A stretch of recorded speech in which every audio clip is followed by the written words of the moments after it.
Coucou, bienvenue dans ce nouvel épisode du podcast Désencombre ta vie. Le sujet d'aujourd'hui, c'est prendre du recul. Je suis bien placée pour savoir ce que c'est, puisque cette année, je me suis offert une retraite de 5 jours entre femmes pour prendre du recul. Eh bien, pour mieux sauter, on en parle tout de suite. Tu as une vie à 100 à l'heure et tu souhaiterais enfin te libérer l'esprit ? Tu souhaiterais faire de la place chez toi et de la place en toi ? Tu es au bon endroit. Dans ce podcast, nous allons cheminer ensemble pour désencombrer nos vies. Je vais t'aider à diminuer ta charge mentale et à être aligné avec tes valeurs. Je partagerai également mes conseils pour réduire tes possessions, gérer tes finances, organiser ton temps et tes relations. Ensemble, incarnons l'idée que cette course folle au toujours plus ne peut plus durer. Incarnons l'idée que moins, c'est mieux. Désencombrer sa vie, c'est reprendre le contrôle et se libérer du temps pour des projets passionnants ou inavouables. Alors, durant ces quelques minutes en ta compagnie, je n'ai pas d'autre ambition que de partager mon expérience de coach en rangement et en organisation. Je suis Home Organizer, on m'appelle Tata Nadia et je te souhaite la bienvenue dans mon podcast.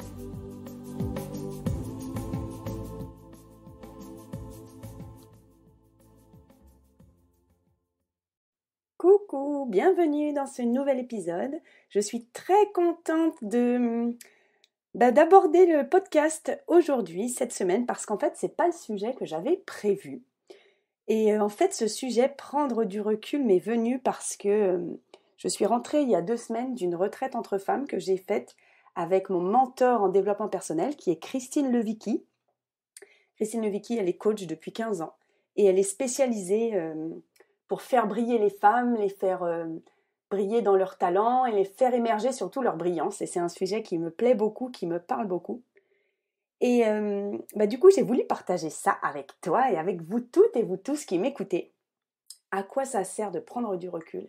En quoi c'est bénéfique et surtout en quoi c'est, pour ma part, obligatoire ? Donc, j'ai fait un petit plan. Normalement, je prépare très très bien mes podcasts longtemps avant avec mes plans, mes recherches.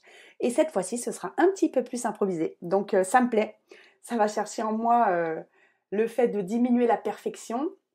Donc, c'est très bien. Je suis sur mon chemin de développement personnel, à la fois en faisant le podcast et à la fois en traitant ce sujet. Alors, prendre du recul, qu'est-ce que c'est ? En fait, ce qui est intéressant de se dire, c'est que toutes les personnes qui m'écoutaient aujourd'hui, toi qui m'écoutes sûrement, on a une vie quotidienne qui est vraiment une vie à 100 à l'heure, avec un petit peu un rat qui tourne dans sa roue, là. Alors, il y en a qui appellent ça la rat race, la course des rats, être tout le temps en train de courir, sans regarder derrière soi, sans se poser, sans regarder du dessus. Mais en fait, on ne peut pas regarder du dessus. C'est un peu comme quand on est sur un vélo. On doit avancer pour aller d'un point A à un point B. On ne peut pas en même temps être un drone à 10 mètres au-dessus pour se dire est-ce qu'on est en sécurité sur ce vélo ? Est-ce qu'on est bien attaché ? Est-ce qu'on a la bonne technique ? Est-ce qu'on prend le bon chemin ? Est-ce qu'on a bien tourné à droite et pas à gauche ? Est-ce qu'on pourrait aller plus vite ? Est-ce que notre corps nous demande d'aller moins vite ? C'est un peu ça l'image. Donc quand on court tout le temps, en tout cas moi dans ma vie quotidienne, je cours tout le temps, je ne peux pas prendre ce recul. Prendre ce recul, ça veut dire s'extraire, pour moi, ça veut dire s'extraire de la vie quotidienne. Or, la vie quotidienne, comme son nom l'indique, on ne peut pas s'en extraire.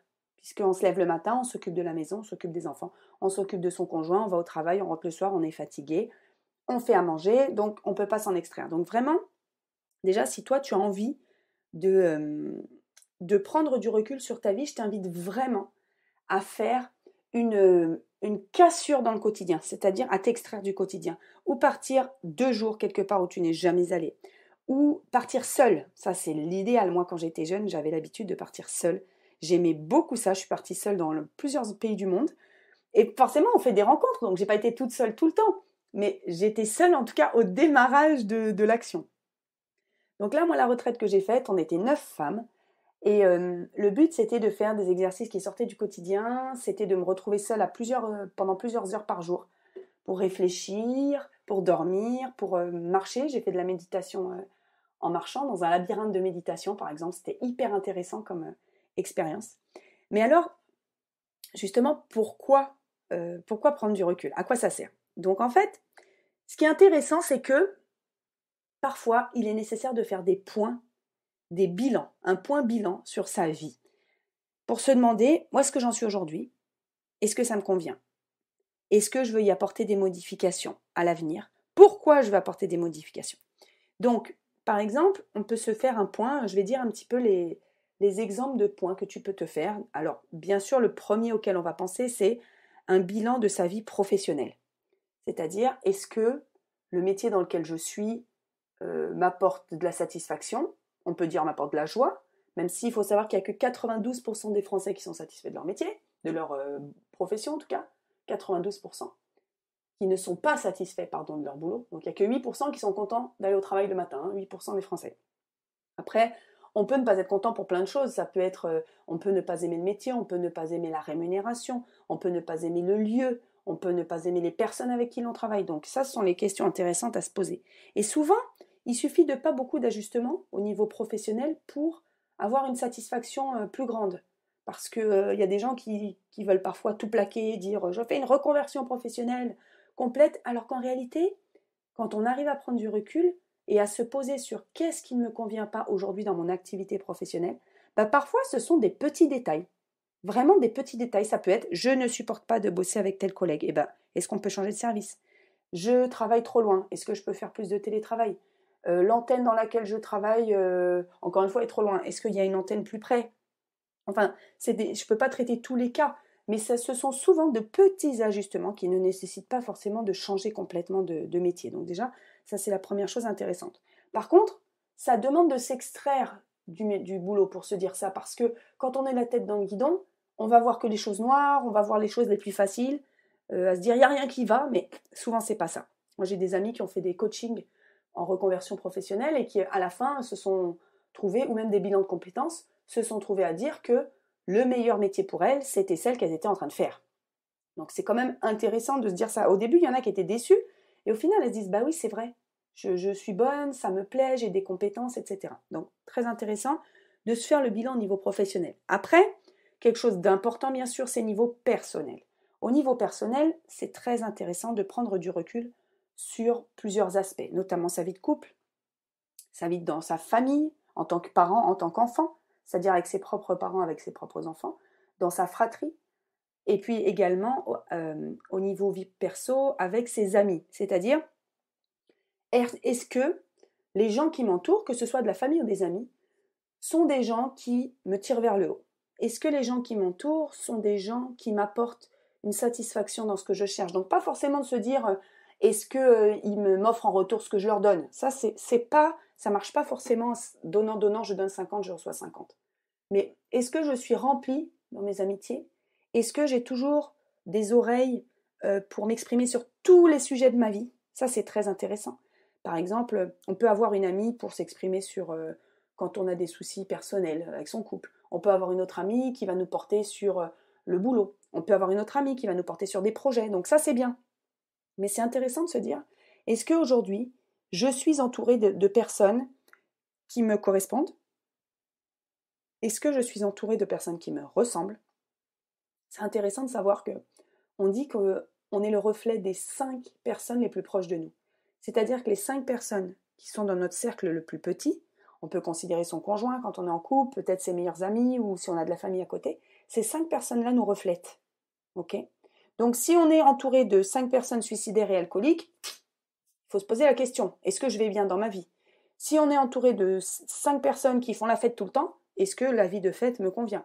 Si je suis entourée de 5 personnes qui m'appellent tout le temps, je passe ma vie au téléphone avec elles 2 heures, 3 heures par jour, est-ce que ça me convient? Voilà, c'est ce genre de questions qu'il faut se poser parce que ça veut dire que je suis dans le même moule que les 5 personnes les plus proches de moi. Mais pour faire encore une fois ces réflexions, pour moi, il faut avoir le recul nécessaire. Il ne faut pas être la tête dans le guidon, en plein dans les discussions téléphoniques et tout, pour se dire j'en ai marre de passer 2 heures par jour au téléphone à écouter mes copines pleurer. Il faut avoir pris du recul. Ok? Donc ensuite, les questions intéressantes à se poser quand on veut se faire un petit bilan, c'est comment je suis aujourd'hui dans ma famille? Dans ma famille, c'est avec mes frères et sœurs, avec mes parents. Moi, dans les commentaires des gens qui me suivent sur YouTube, j'ai parfois des gens qui me disent je me sens obligée, je me sens imbriquée dans des relations avec ma fratrie, avec mes parents, que je ne choisis plus, dans lesquelles je rends toujours service. je n'arrive pas à en sortir.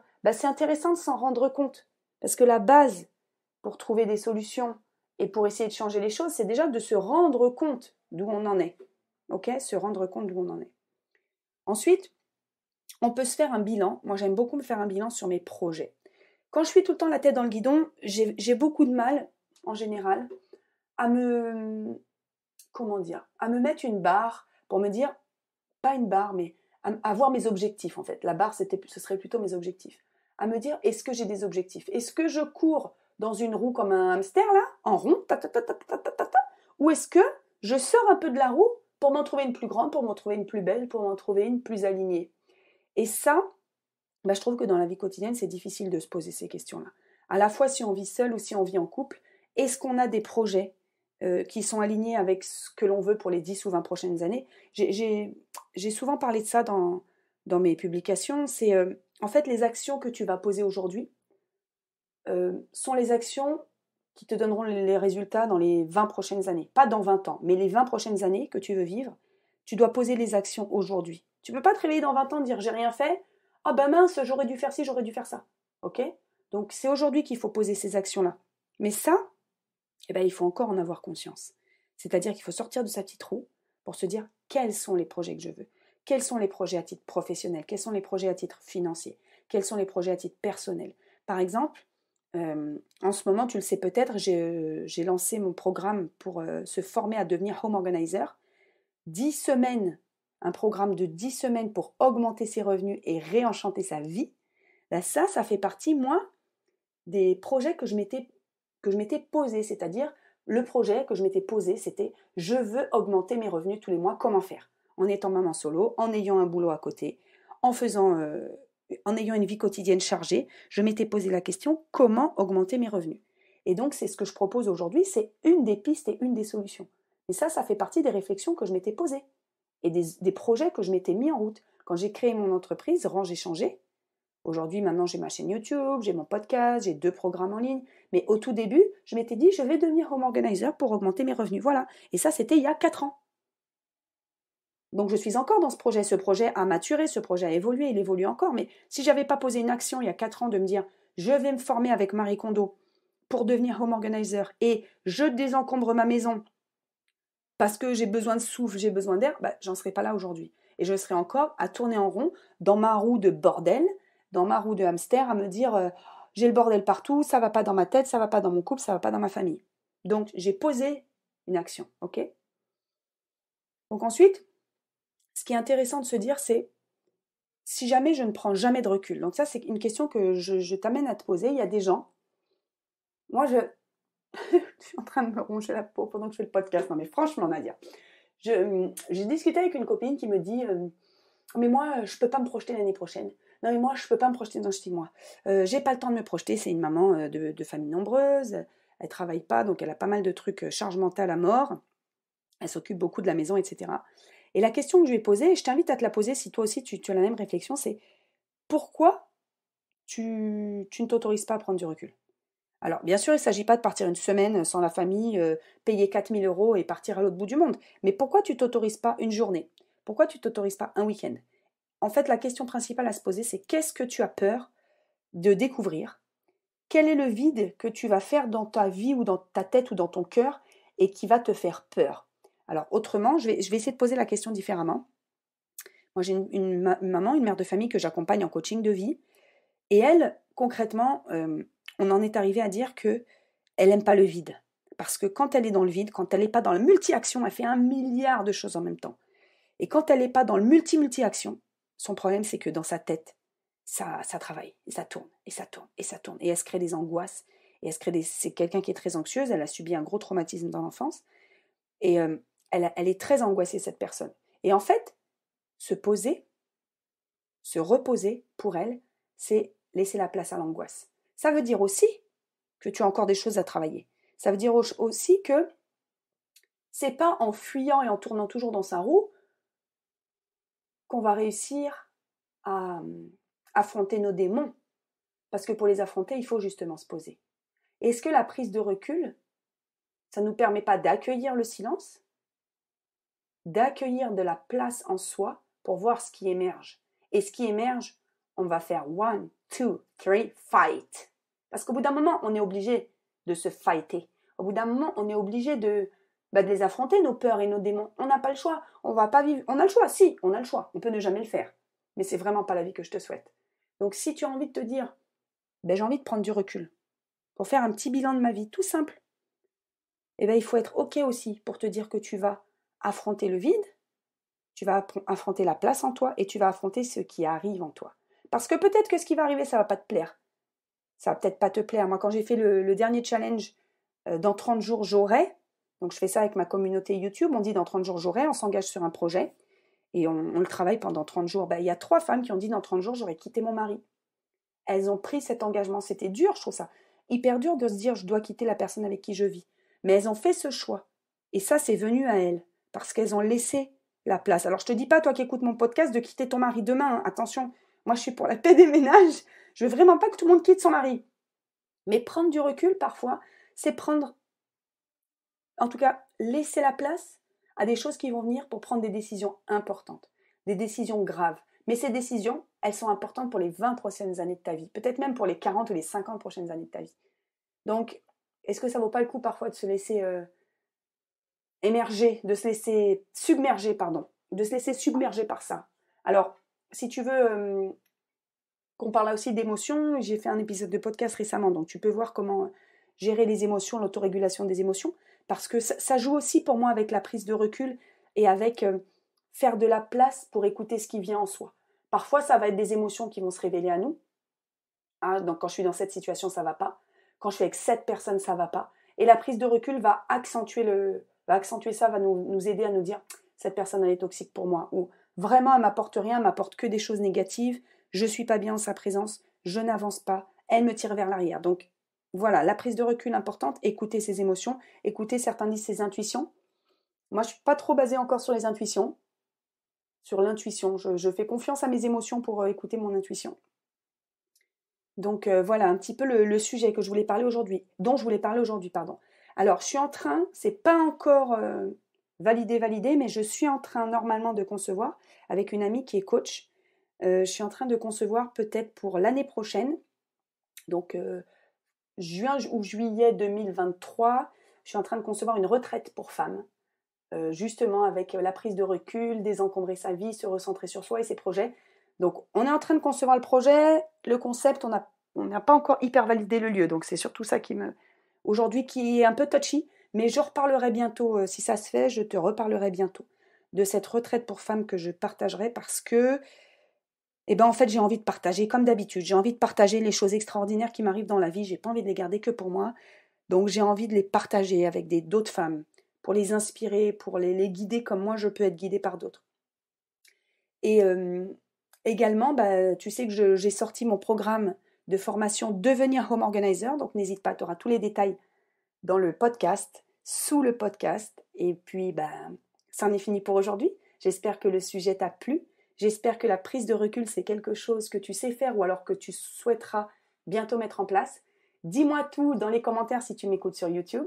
N'hésite pas à t'abonner sur ta plateforme de podcast préférée et à partager ce podcast si ça peut faire une différence pour quelqu'un dans ton entourage. Je te fais des gros bisous. Je te dis à bientôt. Ciao, ciao.